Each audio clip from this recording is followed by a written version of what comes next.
Channel నేతపలుకు TV నేతపలుకు అట్లనే స్వేచ్ఛ TV సమర్పించేటువంటి morning న్యూస్కి మీ అందరికీ స్వాగతం తెలియజేస్తున్నా. నేను మీ కోటికి రామమోదిరాజు.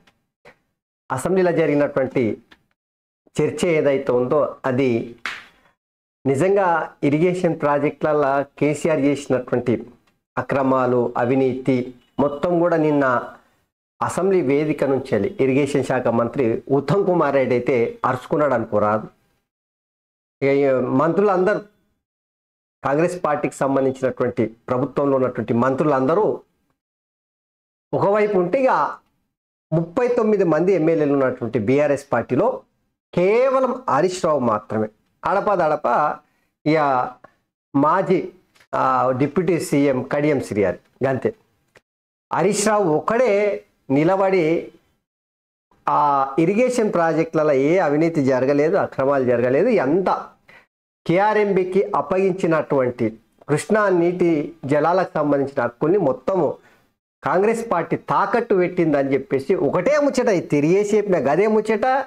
ఈ కాంగ్రెస్ పార్టీకి సంబంధించినటువంటి ప్రభుత్వంలో ఉన్నటువంటి మంత్రులు ఉత్తమ్ కుమార్ రెడ్డి అయితే ఆంధ్రప్రదేశ్ ముఖ్యమంత్రి జగన్మోహన్ రెడ్డితో లాలూచి వడి తెలంగాణ నీటిని మొత్తం తాకట్టు పెట్టేసారు. 299 టీఎంసీలకి మాత్రమే తెలంగాణను పరిమితం చేసి ఆంధ్రాకు 512 టీఎంసీలు దారాదత్తం చేసిందే కేసీఆర్ అని చెప్పేసి నిన్న అసెంబ్లీ వేదిక నుంచి అయితే గర్జించారు. సో ఆంధ్రప్రదేశ్ ముఖ్యమంత్రి ఆంధ్రప్రదేశ్ శాసనసభ ఏం మాట్లాడిండో వాటితో పాటు కేసీఆర్ నిర్ణయాలు మొత్తం కూడా పవర్ పాయింట్ ప్రజెంటేషన్ ద్వారా అసెంబ్లీలో చూపెట్టి బీఆర్ఎస్ పార్టీ ఇరిగేషన్ అంటే నీటిపారుదలకు సంబంధించినటువంటి ప్రాజెక్టులలో జరిగినటువంటి మొత్తం మోసాలను పూసగుచ్చినట్టయితే బయటపెట్టారు. ఇంకోవైపు రేవంత్ రెడ్డి అసెంబ్లీ జరిగితే గా మధ్యలో పులి బయటకు వచ్చే పులి బయటకు వస్తే పిల్లులన్నీ దాక్కోవాల్సిందని చెప్పేసి కేటీ రామారావు బ్యాచ్ మొత్తం కూడా ఉరుకులు పరుగుల మీద లబో దిబోమని మొత్తుకురు కదా. మరి పులి బయటకు వచ్చే అసెంబ్లీకి వస్తా అని చెప్పి మరి అసెంబ్లీకి ఎందుకు డుమ్మ కొట్టినట్టు? ఇయో గా ముచ్చటనే రేవంత్ రెడ్డి పాపాల భైరవుడు ఫామ్ హౌస్లో వాడుకున్నాడు కాదు, ఫస్ట్ అసెంబ్లీకి వస్తాడో రాడో చెప్పు హరీష్ రావు అని చెప్పేసి అరుచుకున్నాడు. సో హరీష్ రావు మీ మామ జర అసెంబ్లీకి వచ్చేటట్టు ఫోన్ చేస్తారా, ఎట్లా చేస్తారా చూడురి, రప్పీరి. ప్రతిపక్ష పార్టీకి సంబంధించినటువంటి నాయకుడు, అసెంబ్లీలో సీట్లో కూర్చోవాల్సినటువంటి నాయకుడు, ప్రజా సమస్యల మీద చర్చ జరుగుతుంటే మొహం చాటేసి ఫామ్ హౌస్ ఎందుకు అనుకున్నట్టు సికింద్రాబాద్ ఎమ్మెల్యే పద్మారావు గౌడు కేసీఆర్ కూర్చోనాల్సినటువంటి సీట్లో కూర్చుంటే ఇగో గా ప్రతిపక్ష నేత హోదా పద్మారావు గౌడు కన్నా ఇస్తే ఉద్యమకారుడు మంచిగా ఉంటుంది, గట్లన మంచిగుంట గదన ఏరి మీ వల్ల కాదు, మీ దొంగల మూట మీ పాపాల భైరవుడిని గుంజుకొని అసెంబ్లీకి రాండి ఇక తేల్చుకుందామని చెప్పేసి నిన్న అరుచుకున్నాడు. సో ఈ పొద్దు అయితే అసెంబ్లీ సమావేశాలు పెద్దగా 5-6 నిమిషాలు ఉండొచ్చు. అయితే అసెంబ్లీ సమావేశాల దాదాపుగా రేపు ఎల్లుండి కూడా కొనసాగించే అవకాశం ఉంటుంది అనేటువంటి చర్చ నడుస్తూ ఉంది. ఈ పొద్దు కాళేశ్వరానికి ఇక మొత్తం ఎమ్మెల్యేలు ఎమ్మెల్సీలు ప్రజాప్రతినిధులు మొత్తం మీడియాని ఎంబడి పెట్టుకొని కేసీఆర్ చేసిన తుమ్మతాకట్ల పనులు మొత్తం బయట పెట్టడానికి బయలుదేరుతా ఉన్నారు. సో ఒకసారి చూద్దాం. ఇక మీ మామని ఫామ్ హౌస్ నుంచి అసెంబ్లీ గుంజుకర హరీష్ పాపాల భైరవుడి కథ తేలుస్తా అని చెప్పేసి నిన్న రేవంత్ రెడ్డి చేసినటువంటి వ్యాఖ్యలు ఇక్కడ చూడొచ్చు. ఇక వెలుగు పేపర్లకు వెళ్దాం చక్కగా. ఇక దానికన్నా ముందు మిత్రులారా దయచేసి నేతపలుకు న్యూస్ గ్రూప్ ఛానల్స్ని స్వేచ్ఛ టీవీని సబ్స్క్రైబ్ చేసి లైక్ చేసి షేర్ చేసి మీ బంధువులకు కుటుంబ సభ్యులకు దోస్తులకు అందరికీ షేర్ చేసి ఇక మన వీడియోని పెద్ద ఎత్తున వైరల్ చేయాలని చెప్పేసి విజ్ఞప్తి చేస్తూ ఇక చక్కగా వెలుగు పేపర్లకు వెళ్దాం. కేఆర్ఎంబికి ప్రాజెక్టులు ఇచ్చేదే లేదు, అసెంబ్లీలో ప్రభుత్వం తీర్మానం, ఏకగ్రీవంగా సభ ఆమోదం. క్యాచ్మెంట్ ఏరియా ఆయకట్టు ఆధారంగా నీటి కేటాయింపులు చేయాలి, రాష్ట్ర వాటాలో వాడుకోగా మిగిలిన నీళ్లను వచ్చే ఏడాదికి క్యారీ ఫార్వర్డ్ చేయాలి. నాగార్జున సాగర్ నుంచి బలగాలను వాపస్ తీసుకోవాలని, ప్రాజెక్టును రాష్ట్రానికి అప్పగించాలని చెప్పేసి మరో తీర్మానం. సో కేఆర్ఎంబికి ప్రాజెక్టులు ఇచ్చేది లేదని చెప్పేసి నిన్న ఏకగ్రీవ తీర్మానం సభ మొత్తం ఆమోదించింది. సో ఏకగ్రీవంగా ఆమోదించినటువంటి పరిస్థితి. సో కేఆర్ఎంబికి సంబంధించి కృష్ణా నీళ్ళ ప్రాజెక్టులు ఏవి కూడా ఇయ్యమని చెప్పేసి తేల్చి చెప్పేశారు. ఇక ఉమ్మడి ఏపీ పాలన కంటే కేసీఆర్ పాలనలోనే తెలంగాణకు తీవ్ర అన్యాయం ఉత్తమ్ కుమార్ రెడ్డి. ఇదైతే నిజమప్ప, ఏ ముచ్చటకు ఆ ముచ్చట చెప్పుకోవాల్సిందే. తెలంగాణ సంపన్న రాష్ట్రాన్ని తీసుకొని అమాంతం అప్పుల కుంపటిగా చేసినటువంటి కేసీఆర్ ఎంతపాటి మనగాడో ఇక మనం అర్థం చేసుకోవచ్చు. 1,00,000 కోట్లు పెట్టినటువంటి ఆ గోదావరి నది చుట్టుముట్టు కట్టినటువంటి కాళేశ్వరం ఆ మేడిగడ్డ మేడిపండులాగా మారింది, అన్నారం ఆగమైంది. ఇక చెప్పుకుంటూ పోతే కొండపోచమ్మ గురించి చెప్పాల్సిన అవసరం లేదు. కేసీఆర్ కేవలం 1,00,000 కోట్లు పెట్టి తన ఫామ్ హౌస్లకు నీళ్లు తీసుకోవడానికి పనికొచ్చిన ప్రాజెక్టుగా తప్పిస్తే ఏ ఒక్క రైతు కూడా ఒక ఎకరానికి నీళ్ళు ఇచ్చినటువంటి పాపానికి ఓలేదనేది ఇగో ఈ పొద్దు జరుగుతున్నటువంటి అసెంబ్లీ వేదిక నుంచి ఈ కాంగ్రెస్ ప్రభుత్వం బీఆర్ఎస్ పార్టీ చేస్తున్నటువంటి ఆరోపణలను చూస్తేనంటే మనకు అర్థమవుతా ఉంది. ఉమ్మడి ఆంధ్రప్రదేశ్లో కూడా గింత అన్యాయం కాలేదు. తెలంగాణ కేవలం కేసీఆర్ 9.5 ఏళ్ల కాలంలో ఏదైతే పాలన కొనసాగించడో ఇక ఆ పాలనలో తెలంగాణ ఆగమైపోయిందని చెప్పేసి తేట తెల్లం చేసేసారు. మనకు రావాల్సిన వాటను ఏపీకే వదిలేసిండు. 200 టీఎంసీలే తీసుకొని 512 టీఎంసీలు ఇచ్చారు. జగన్తో కలిసి బిర్యానీలు తిని నీళ్లు ఎత్తుకపోయేందుకు ఏపీకి సహకరించిండు. రాయలసీమ ప్రాజెక్టు అడుతున్నా అడ్డుకోలేదు. కేఆర్ఎంబి ప్రాజెక్టులు అప్పగించేందుకు ఒప్పుకున్నదే కేసీఆర్ అండ్ ఫైర్. కృష్ణా జలాల వాటా ప్రాజెక్టులు నాటి బీఆర్ఎస్ సర్కార్ తీరుపై అసెంబ్లీలో పవర్ పాయింట్ ప్రజెంటేషన్ ఇచ్చిండు. సో ఏదేమైనా కూడా అసెంబ్లీలో నిన్న ఇరిగేషన్ ప్రాజెక్టులకు సంబంధించి పవర్ పాయింట్ ప్రజెంటేషన్ ఇచ్చే సందర్భంగా ఎవరు మన ఉత్తమ్ కుమార్ రెడ్డి అయితే గట్టిగానే ఆంధ్రప్రదేశ్ ముఖ్యమంత్రి జగన్మోహన్ రెడ్డి అసెంబ్లీలో చేసినటువంటి వ్యాఖ్యలకు సంబంధించి బాగానే వేసుకున్నాడు, మామూలుగా వేయలేదు. ఎందుకంటే లైవ్లో వీడియోలు పెట్టి ఒకసారి చూద్దాం.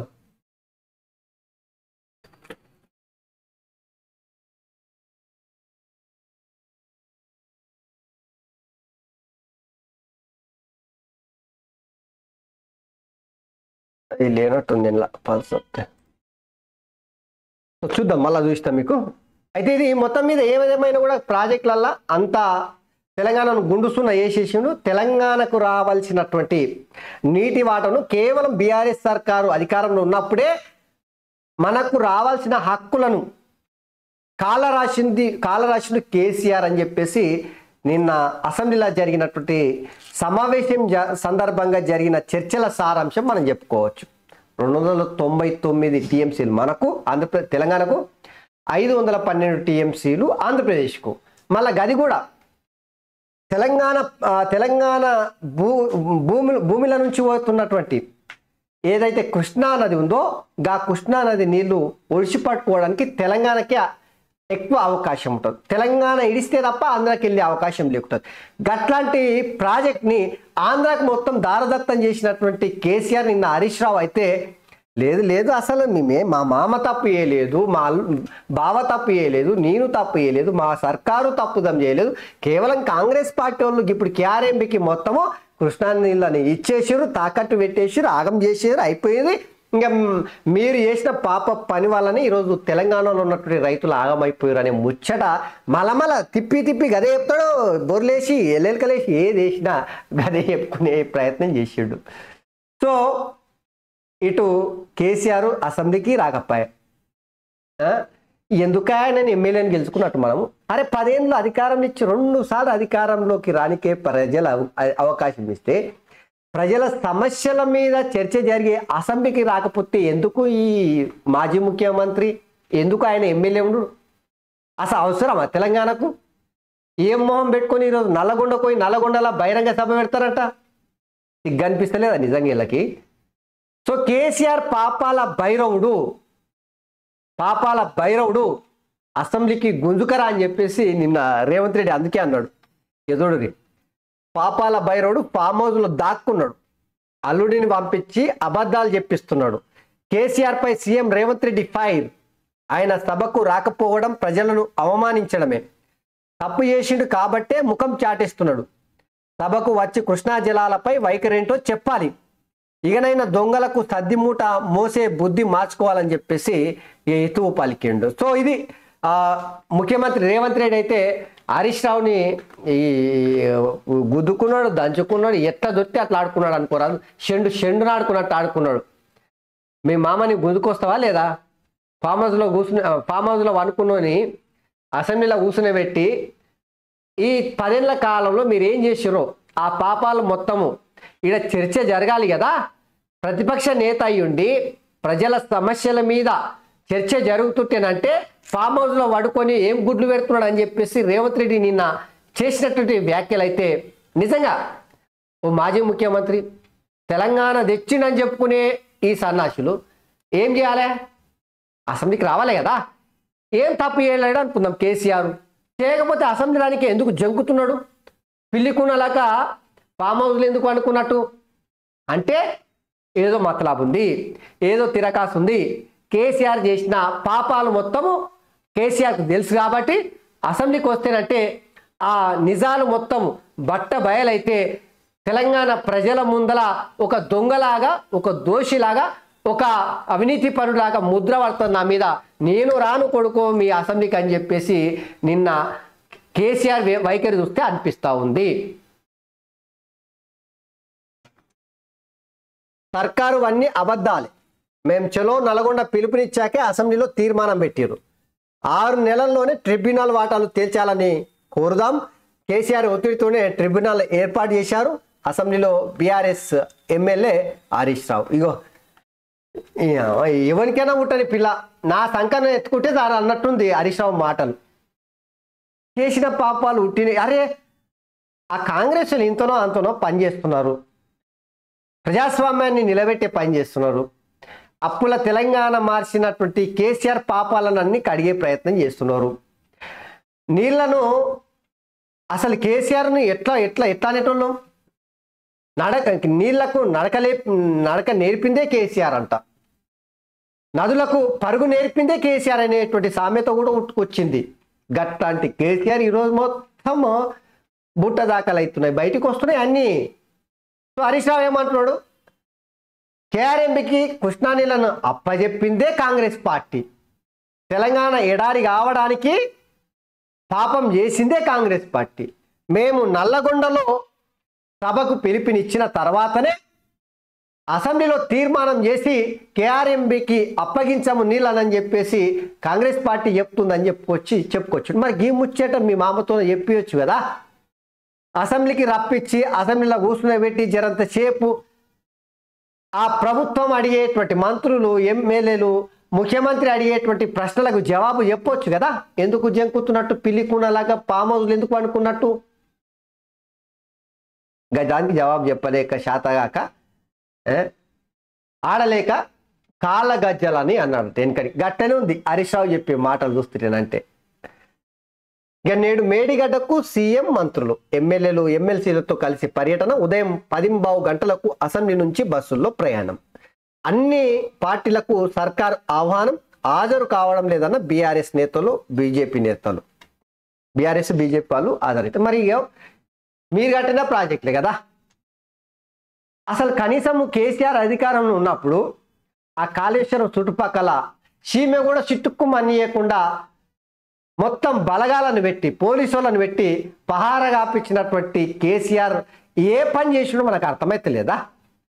ఇప్పుడు కాంగ్రెస్ పార్టీ అధికారంలోకి వచ్చిన తర్వాత మీరు చేసిన పాపాలు మొత్తం మేము ప్రజలకు చూపెడతాము, మీరు రండి మా ఎంబడి ఆడికి వెళ్ళి చూద్దామని చెప్తే ఇగో ముఖం చాటేసి లేదు లేదు లేదు మేము రాము, మేము నల్లగొండలో పోతున్నాము, నల్లగొండ పోయి మేము ఆడ ప్రజల్ని బ్రెయిన్ వాష్ చేస్తామని చెప్పుకొస్తున్నారు. సో మొత్తం మీద అయితే ఈరోజు బండారం మొత్తం బయట పెట్టడానికి కాంగ్రెస్ పార్టీ ప్రభుత్వం అందరు ఎమ్మెల్యేలు, ఈ పార్టీ ఆ పార్టీ కాదు అన్ని పార్టీల ఎమ్మెల్యేలను పిలిచిరు. మీడియాతో పాటు వెళ్ళి అక్కడ చూడాలి ఏమేం చూపెడతారు తెలంగాణ ప్రజలకు అనేది. కన్నెపల్లి కథ ఏమైంది? పంప్ హౌస్లోని 17 మోటార్లలో పనిచేస్తున్నవి 6. మిగిలిన 11 మోటార్ల పరిస్థితి ఏంటో? కొత్త మోటార్లు బిగించారా లేదా? రిపేర్ల ఖర్చు భరించింది కాంట్రాక్టర్ సంస్థన, సర్కార? అన్ని అనుమానాలే. నేటికి ప్రమాదంలోని కాళేశ్వరం పంప్ హౌస్లో ఒడిసిపోయింది చూడు. ఏతులు కొట్టే ఈ గప్పాలు కొట్టే ఈ ఉద్యర నాయకులు కళ్ళకుంట్ల కాందానంటేనే తిమ్మిని బమ్మి చేస్తారు, బమ్మిని తిమ్మి చేస్తారు, బోర్లు వేస్తారు, ఎల్లెలకలు వేస్తారు. అప్ప నిజంగా చెప్తున్నా. ఇగో కన్నెపల్లి కథ ఏమైంది?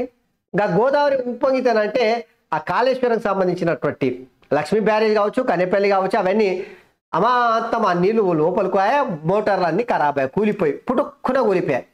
ఏది ఎగరంగల్లా మేస్త్రి ఇల్లు కడితేనంట పిట్టతో వెళ్ళి పుట్టుక్కున కూలిపోయినట్టు ఆ కాళేశ్వరం 1,00,000 కోట్ల రూపాయలతో కట్టినటువంటి ప్రాజెక్ట్ సంబంధించిన మోటార్లు ఆ గోదావరి ఉప్పొంగిన రోజున అమాంతం కూలిపోయా, మోటార్లు మునిగిపోయా, 1,000 కోట్ల రూపాయలు ఖతమైపోయాయి. మరి ఆ పైసల్ని ఇప్పుడు 17 మోటార్లలో 6 పనిచేస్తున్నాయంట. ఈ 6 మోటార్లు పనిచేయడానికి ప్రభుత్వ ఖజానా నుంచి తీసుకున్నారా లేదంటే ఆ నిర్మాణ సంస్థనే భరించింది అనేది తెలియదంట.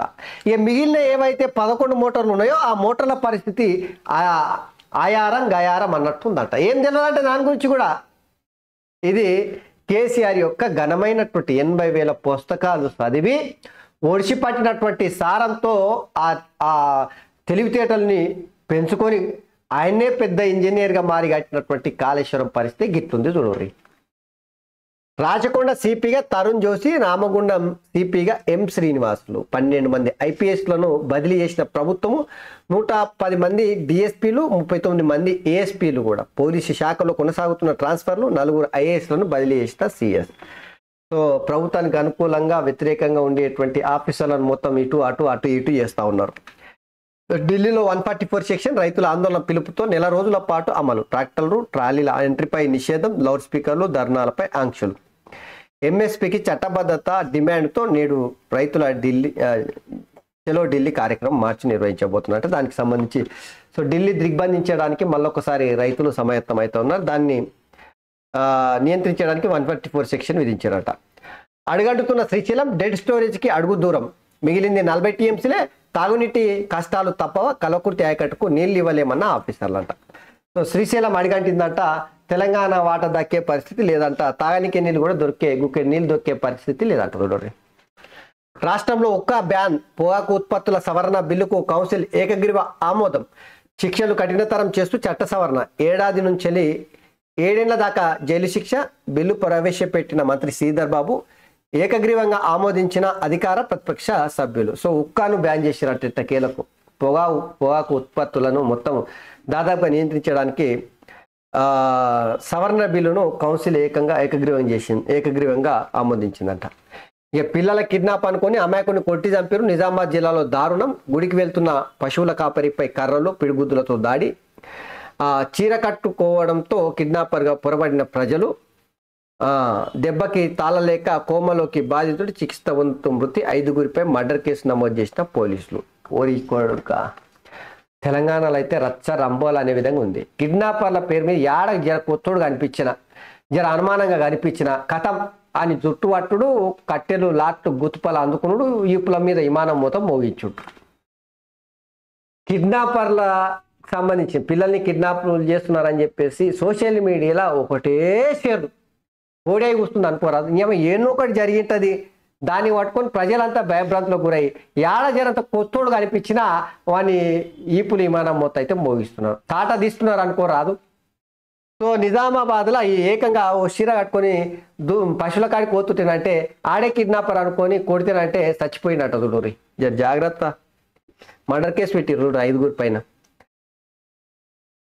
మహిళా డాక్టర్ అనుమానాస్పద మృతి అట ఔటర్ రింగ్ రోడ్ల.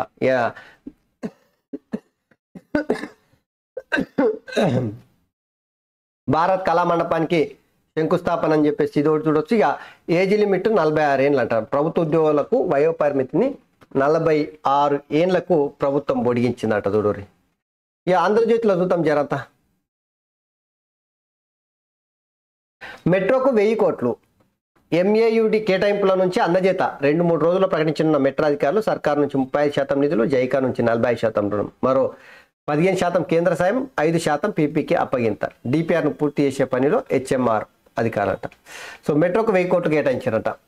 అయ్యే చూడు, ఉమ్మడి రాష్ట్రంలో కంటే గత 10 ఏళ్లలోనే ఎక్కువ నష్టం, స్వతంత్ర భారత చరిత్రలో కని విని ఎరగని అవినీతి. తెలంగాణ ప్రయోజనాలను దెబ్బతీసిన కేసీఆర్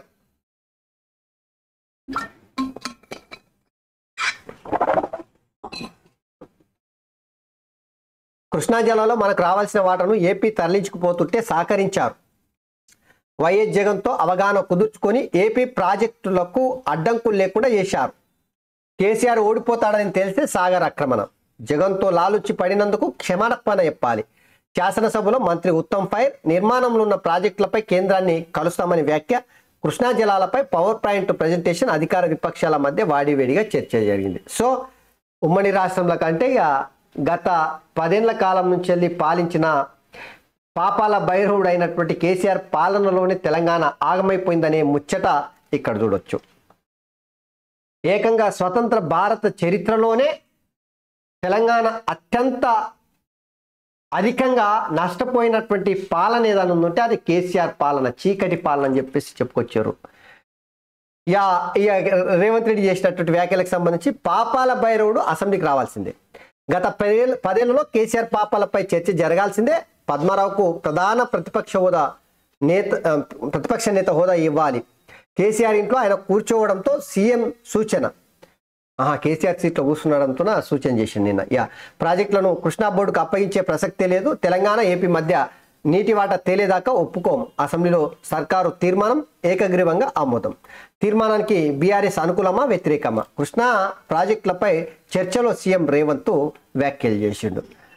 మీ ఏజెంట్ల తటబుట్ట సర్ది పంపిస్తాం. కేసీఆర్పై డిప్యూటీ సీఎం బట్టి విక్రమార్క ఫైర్. ఉక్క బార్లపై నిషేధం. బిల్లులకు అసెంబ్లీ ఆమోదం.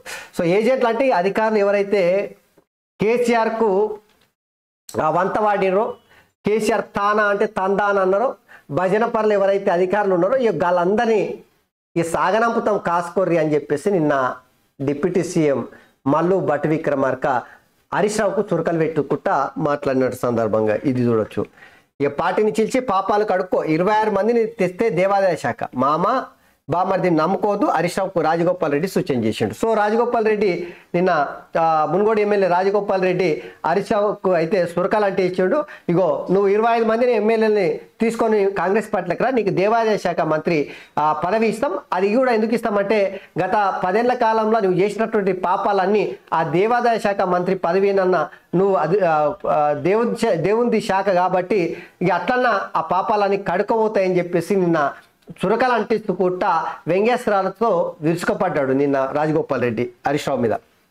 అవినీతిపై చర్చిద్దామంటే మరికొన్ని రోజుల సభ దుద్దిల్లా. ఈ సభకు సీమకు పరోక్షంగా కేసీఆర్ సహకారం అని చెప్పేసి తుమ్మల అన్నాడు.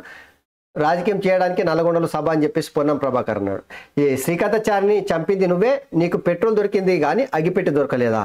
హరీష్ పై మంత్రి కోమటిరెడ్డి ఫైర్. తెలంగాణ ఏర్పాటుతో కేసీఆర్కు సంబంధమే లేదు, దొంగ దీక్ష నాటకాలేనని చెప్పేసి నిన్న కోమటిరెడ్డి వెంకరెడ్డి కూడా గట్టిగా వేసుకున్నాడు. మామూలు ఏం వేసుకోవాలి. శ్రీకాంతాచారి చనిపోవడానికి కారణం నువ్వే హరీష్ రావు. ఈ విషయంలో మాత్రం ప్రతి ఒక్కరికి తెలుసు. కల్లకుంట్ల కుటుంబ పోళ్లకు ఎవరికన్నా జరంత గీసుకుపోయిందా? తెలంగాణ ఉద్యమంలో 1100 మంది చచ్చిపోయారు. 1100 మంది అమాయకులు.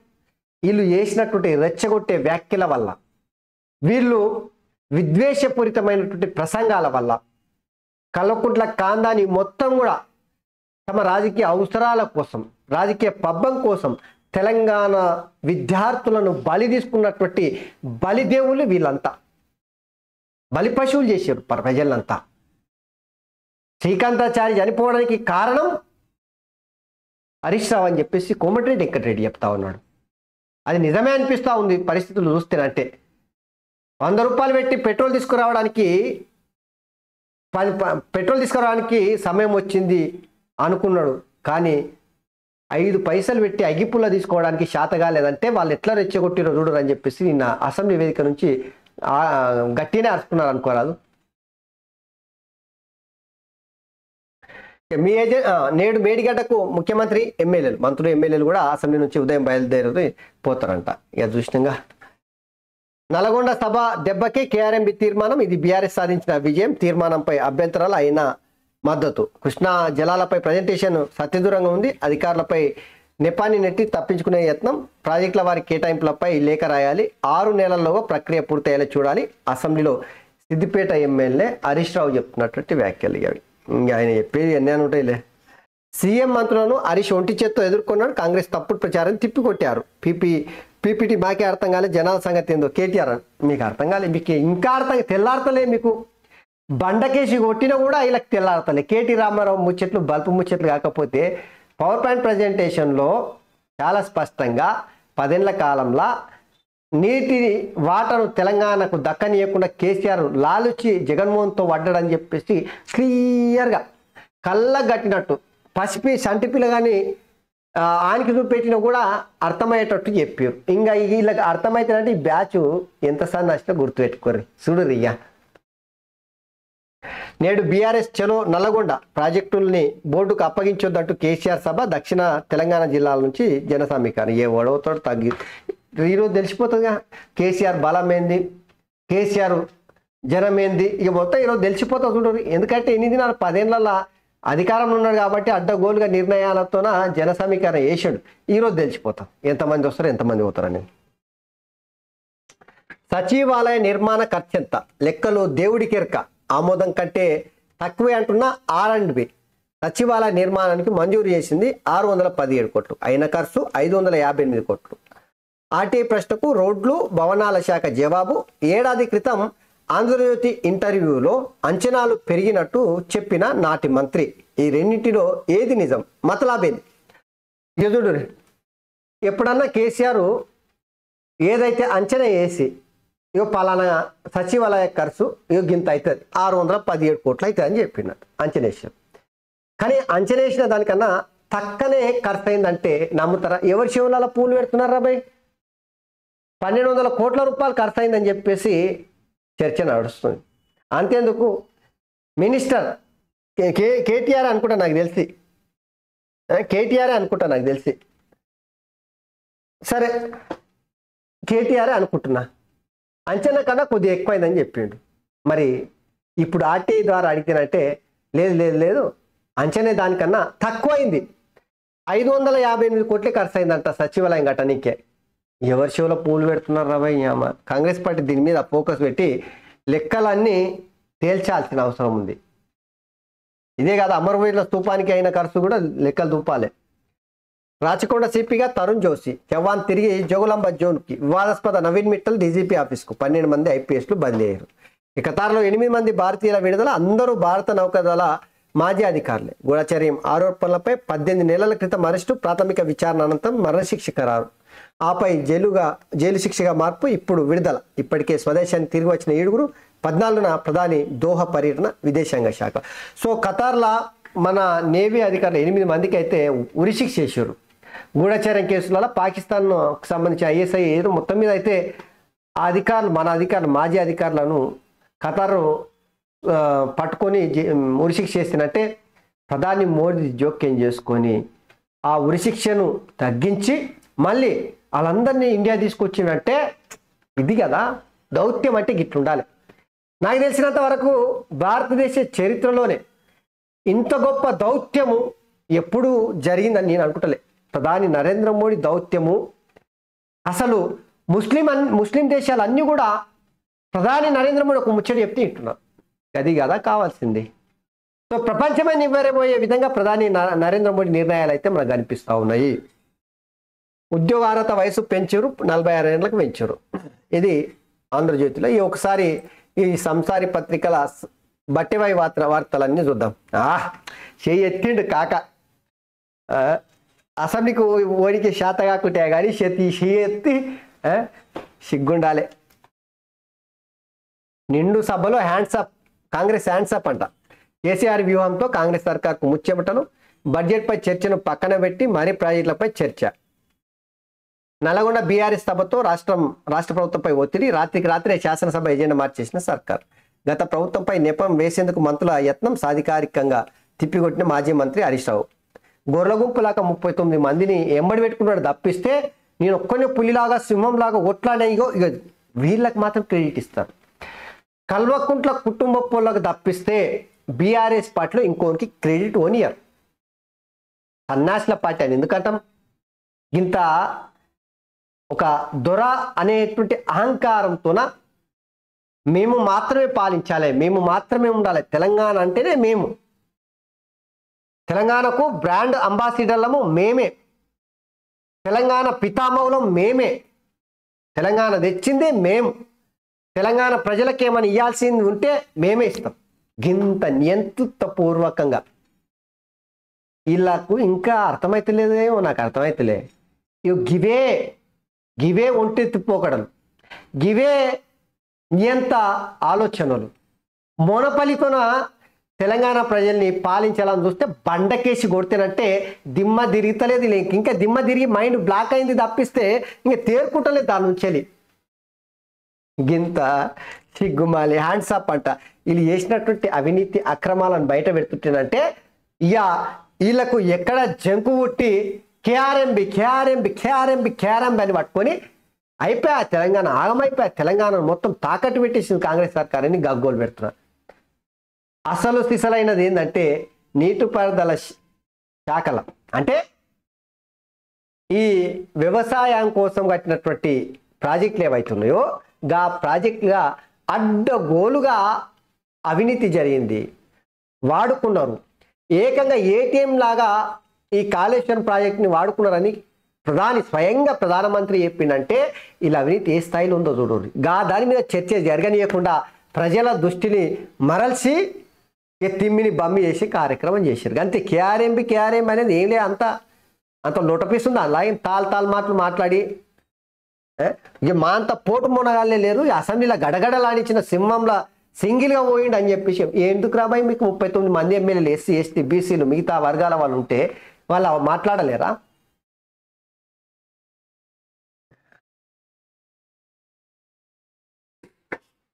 ప్రభుత్వానికి దిగ్గా బీఆర్ఎస్ పవర్ పాయింట్, కాంగ్రెస్ ఆరోపణలకు పక్క ఆధారంతో కౌంటర్. రేవంత్ ఉండడం నేర్చుకోవాలంట. వీళ్ళు చెప్తేనే నేర్చుకోవాలి ఎవరైనా. చలో నల్గొండ తెలంగాణ కోసం మరో జలసాధన ఉద్యమం. నేడు జనం చెంతకు బీఆర్ఎస్ అధినేత కేసీఆర్. జనం సమస్యల మీద చర్చించడానికి అసెంబ్లీ కోడ్ కానీ జనం చెంతకి పోతాడంట కేసీఆర్. రాజకీయ భవిష్యత్తు నాకు తెలిసినంత వరకు కేసీఆర్కి ఇట్లానే ఉంటేనంటే ఆయన రాజకీయ భవిష్యత్తు నాకు తెలిసి సమస్తం ఎండ్ కార్డు పడుతుందిగా, సినిమాలలో శుభం పడుతుందిగా. కేసీఆర్ రాజకీయ భవిష్యత్తు కూడా శుభం కార్డు పడ్డట్టే అనిపిస్తుంది మొన్నటి ఎన్నికలతోనే. ఈఎన్సీ మురళీధర్ రావు రాజీనామా ఆమోదం. సభ నుంచి మేడిగడ్డకు అసెంబ్లీ వాయిదా వేసి అసెంబ్లీ మేడిగడ్డకు ఏది 75 రోజులు ముగ్గురు పోలీసు కమిషనర్లు అస్తవ్యస్తంగా బదిలీలు పోస్టింగులకు ప్రతిపాదన. ఇగో చూడండి, సిగ్గుందా జిడిగింది అంతే. నల్లగున్న నాకేం సిగ్గు షినప్ప అని అన్నదంట. కేసీఆర్ అధికారంలో ఉన్నప్పుడు అనుకూలమైనటువంటి ఐఏఎస్ ఐపీఎస్ అధికారులను మార్చుకోలేదా? మరి ఇప్పుడు కాంగ్రెస్ పార్టీ అధికారంలోకి వచ్చిన తర్వాత వాళ్ళకు జర నమ్మకం ఉన్న వాళ్ళని పెట్టుకుంటేనంటే వీళ్ళకెందుకే అంత బల్పు మాటలు? ఏడ నొప్పి, ఎందుకు నొప్పి వస్తుంది అంటే ఈఎన్సీ మురళీధర్ రావు లాంటి వాళ్ళని, తర్వాత కేసీఆర్కు అనుకూలంగా ఉన్నటువంటి అనేక మంది ఆఫీసర్లను ఇక వాళ్ళకు అనుకూలమైన విధంగా ఉండనీయకుండా తీసేసినట్టు నొప్పి ఉట్టుకొచ్చింది. అంతే, అంతకుమించి ఏమీ లేదు. అసెంబ్లీలో జనరేటర్ ఉందంట, ఏది కూడా రాసుకొచ్చారు. ఉద్యోగ పరిమితి 2 ఏళ్ల పెంపు, పలు శాఖలు బదిలీల జాతర, అకౌంట్ ఆఫీసర్ తుదికి నేడు జేఈ ఫలితాలు. మరో ఆటో డ్రైవర్ ఆత్మహత్య అంట. ఇక దౌత్య విజయం అని చెప్పేసి ఖతార్లో ఫలించే భారత్ చర్చలు అనే వార్త అక్కడ వచ్చి మహారాష్ట్రలో కాంగ్రెస్ షాక్ తగిలిందంట. మాజీ సీఎం అశోక్ చవాన్ పార్టీకి ఎమ్మెల్యే పదవికి రాజీనామా వేసి బీజేపీ పార్టీలో పోతున్నట్ట వార్త రాసుకొచ్చారు. సో ఇవి ఈ ఎంత చెప్పుకొచ్చినా తక్కువనే. ఈ శూర్పణఖ పత్రికల నంగనాచి వార్తలు రాసుకొచ్చుకుంటా తెలంగాణ ప్రజల్ని మబ్బుల్ని బతికే విధంగా వీళ్ళు మాత్రం ఏలుబడి చేసుకుంటా ఉండే విధంగా చేసే కుట్రల వార్తలు తప్పిస్తే నిజంగానే తెలంగాణ ప్రజలకు పనికొచ్చే ఒక్క వార్త కూడా ఈ పత్రికలో రాస్తలేదు. ఇంత బట్టెవై పత్రిక. అందుకే మనము సంసారి పత్రిక అని పేరు పెట్టి ఈ పత్రికకు పూజ చేస్తున్నాం. గది. సో ఇవి మిత్రులారా, మొత్తం మీద అయితే ఈరోజు దినపత్రికలో ప్రధానమైనటువంటి వార్తలు ఇవి. సో దయచేసి నేతపలుకు న్యూస్, నేతపలుకు టీవీ, నేతపలుకు అట్లనే స్వేచ్ఛ టీవీ ఛానల్ను సబ్స్క్రైబ్ చేసి, లైక్ చేసి, షేర్ చేసి, కామెంట్ చేయాలని చెప్పేసి విజ్ఞప్తి చేస్తూ ధన్యవాదాలు. Thank you very much.